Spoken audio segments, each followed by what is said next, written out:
আমাদের দেশের সবাই কিন্তু চকলেট কেকটা খুবই পছন্দ করে। এটা আমি কাজ করতে করতেই বুঝতে পেরে গেছি। তো আজকে আমি চকলেট পেস্ট্রির একটি কাজ করছি। এটা করছি বাসার জন্য, আমার বাচ্চাদের জন্য। ওরা এত পছন্দ করে এই চকলেট ওভারলোডের পেস্ট্রিটা। আর এই রেসিপিটা এত সহজ, এটা যারা নতুন আছো আমার আপুরা, তারা তোমরা খুব ইজিলি এটা বানাতে পারবে। আমি উপকরণটা ফার্স্টে বলছি না, আমি টোটাল ভিডিওটা তোমরা দেখলে এটা বুঝতে পারবে আমি কাজ করব, আর তোমাদেরকে ডিটেলসটা বলে দিব কি কি মিশাতে হবে এতে। এর জন্য তোমাদেরকে পুরোটা ভিডিও পুরো রেসিপিটি ভালো করে দেখতে হবে। আশা করি তোমরা আমার পাশে থাকবে, আর যদি ভালো লাগে অবশ্যই তোমরা এটাকে শেয়ার করে দিবে। ফার্স্টে আমি দুটো ডিমকে একটু বিট করে নিব, তারপর হাফ কাপ পরিমাণ কুসুম গরম পানি আমি 2 ধাপে দিয়ে আমি বিট করতে থাকব। এখানে আসলে ডিমে ফোম করার কোনো প্রয়োজন নেই, সেই জন্য একটু ভালোভাবে বিট করলেই হবে।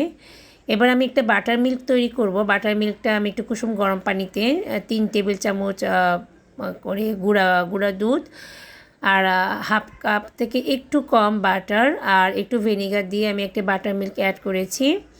এবার আমি ওই লিকুইড ফর্মে দিয়ে দিব, আবার বিট করতে থাকবো। এবার আমি চিনিটা দিব স্বাদ মতো। আমি এখানে দিয়েছি 2/3 কাপ চিনি, মানে 1/3 কাপকে 2 বার দিলে 2/3 কাপ হয়ে যাবে।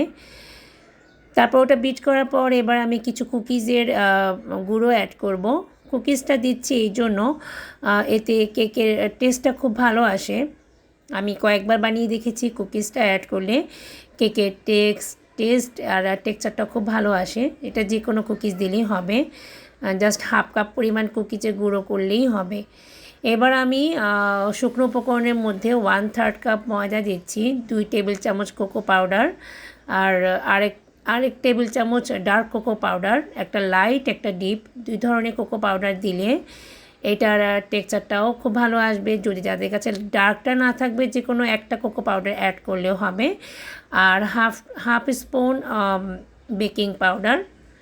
এই তো, এই শুকনো উপকরণটা মিশিয়ে আমি আস্তে আস্তে বিট করতে থাকবো। এখানে ফোম নষ্ট হয়ে যাবে এগুলো চিন্তা করার কোনো কারণ নেই। আর লো স্পিডে দিতে হবে, এত হাই স্পিড করব না। আমি এখানে 1 বা 2তে রাখলেই হবে। আমি এখানে কিন্তু চকলেট এসেন্সটা দিয়েছি, ওটা আসলে আমি দেখাতে ভুলে গেছি, কোনো কারণে হয়তো স্কিপ হয়ে গেছে। চকলেট এসেন্সটা কিন্তু অবশ্যই দিতে হবে। এই তো হয়ে গেল আমার বেইজের টেক্সচারটা। এবার আমি মোল্ডে ঢেলে নিব। মোল্ডটা এখানে আমি 9 ইঞ্চি মোল্ড নিয়েছি, একটু ফ্ল্যাট করব বলে। যাদের কাছে 9 ইঞ্চিটা নেই তারা একটু ছোট করলেও সমস্যা নেই। এবার আমি এটাকে 160 ফারেনহাইটে 30 মিনিটের জন্য বেক করতে দিয়ে দিব ওভেনে। এই তো আমার এটা হয়ে গেল। এবার আমি একটু ঢাকা দিয়ে ঠান্ডা করতে দিয়ে দিব। এক সাইডে আমি একটা সিরাপ তৈরি করব। এটা হচ্ছে যে কফি সিরাপ। আমি 2 চামচ পরিমাণ চিনি দিলাম, আর হাফ কাপ পরিমাণ পানি দিয়ে আমি একটা লিকুইড সিরাপ করব। আর নেসকেফের রস যে কফিটা পাওয়া যায় ওটা এখানে অ্যাড করে দিব। যদি একটু তিতো ভাব মনে হয় তাহলে কিন্তু আরও 1 চামচ চিনি অ্যাড করা যেতে পারে, আমি আর দিলাম না। এবার আমি বেসটাকে কাঁটা চামচ দিয়ে একটু ভালোভাবে স্প্রেড করে নিব, যাতে আমার প্রত্যেকটা জায়গায় আমার সিরাপটা অ্যাড হয়ে যায়। এই তো, আমি এখানে কোনো লেয়ার করব না, সেই জন্য আমি কাঁটা চামচ দিয়ে ফার্স্টে আমি একটু স্প্রেড করে নিয়েছি। সাধারণত পেস্ট্রিতে কিন্তু লেয়ার হয়, যেহেতু এটা আমার লেয়ার ছাড়া পেস্ট্রি হবে। অনেকে আসলে ক্রিমের জন্য ক্রিম থাকে না বাসায়, কিভাবে পেস্ট্রি করব এই ধরনের চিন্তা করতে থাকো।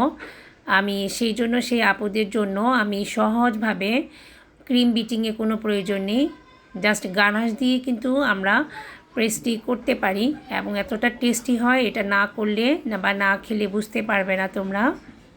তাই তোমাদের জন্য আমি সহজভাবে খুব ইজি ওয়েতে আমি চেষ্টা করেছি এটা প্রেজেন্টেশন করতে, যাতে তোমরা বুঝতে পারো। আর ভালো লাগলে কিন্তু অবশ্যই কমেন্ট করবে। ভবিষ্যতে কিন্তু আমি তোমাদের উৎসাহ পেলে আমি আরও সুন্দর সুন্দর রেসিপি শেয়ার করব।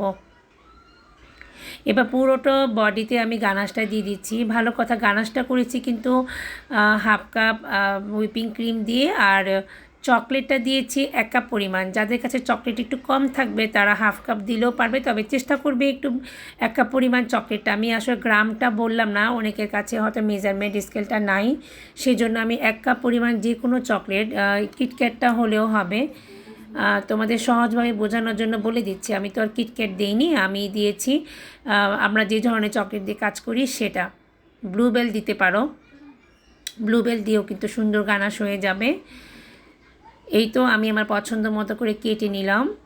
গানাশটা দেওয়ার পর আমি কিছু চকলেটটাকে স্লাইস করে কেটে উপরে স্প্রেড করে দিয়েছি। কেমন লাগছে তোমাদের কাছে? আশা করি তোমরা বুঝতে পেরেছো। তারপরেও যদি তোমাদের বুঝতে কোনো সমস্যা হয় আমাকে জানাবে, আমি চেষ্টা করব সেই প্রবলেমটা সলভ করে দিতে। এই তো টোটাল আউটলুকটা এমন আসছে। আমি উপরে কিছু রাইস স্প্রিঙ্কেল দিয়ে দিলাম। সবাই ভালো থাকবে আশা করি। আল্লাহ হাফেজ। আজকে এই পর্যন্ত।